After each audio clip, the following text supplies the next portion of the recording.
ગુજરાત બુલેટિનમાં આપનું સ્વાગત છે। લખતર તાલુકા પંચાયત હોલ ખાતે સંકલન બેઠકનું આયોજન કરાયું।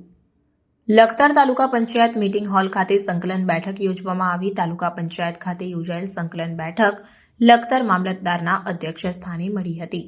સંકલન બેઠકમાં જિલ્લા કક્ષાનો સ્વતંત્રતા દિવસની ઉજવણીને લઈને તેમજ લીલાપુર તથા ઇગ્રોડી ગામના બાળકોને 3 વર્ષથી ન મળેલ સ્કોલરશીપ તથા માઇનોર કેનાલ લીકેજ હોવાના પ્રશ્નો રજૂ કરવામાં આવ્યા।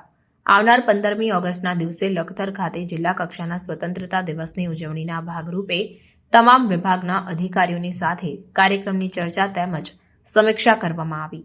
સંકલન બેઠકની અંદર જિલ્લા કક્ષાના કાર્યક્રમને લઈને સાફ સફાઈ, રોડ રસ્તા તેમજ અલગ અલગ વિભાગના અધિકારીઓને અલગ અલગ કામગીરીની સૂચનાઓ આપવામાં આવી। લખતર તાલુકામાં લખતર તાલુકા પંચાયત મીટિંગ હોલ ખાતે તાલુકા સંકલન બેઠકનું આયોજન કરવામાં આવ્યું।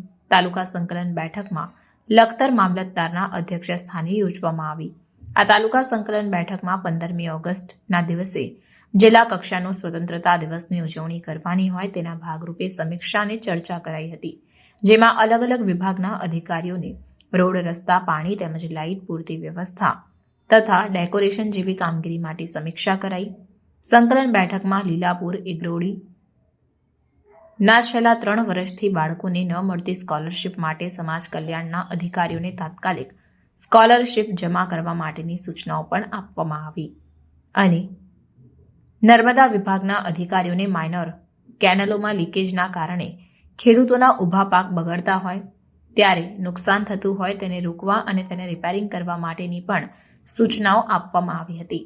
આ કાર્યક્રમમાં લખતર મામલતદાર HR પરમાર, લખતર દસાડાના ધારાસભ્ય PK પરમાર, સુરેન્દ્રનગર જિલ્લા ભાજપ મહામંત્રી જયેશ પટેલ, લખતર તાલુકા વિકાસ અધિકારી VC પરમાર, લખતર ભાજપ પ્રમુખ DK ચવાલિયા, લખતર તાલુકા પંચાયત પ્રમુખ વાસુદેવભાઈ પટેલ તેમજ સરકારી અલગ અલગ વિભાગના અધિકારીઓ, તાલુકા પંચાયતના કર્મચારીઓ, સંગઠનના તેમજ ETVTના સભ્યો ઉપસ્થિત રહ્યા હતા અને આવનાર 15મી ઓગસ્ટને લઈને જિલ્લા કક્ષાનો કાર્યક્રમ લખતર હોવાથી અનુસંધાને તમામ વિભાગના અધિકારીઓને તમામ કામગીરીની સમયમાં પૂરી કરવા માટેની સૂચનાઓ આપવામાં આવી હતી।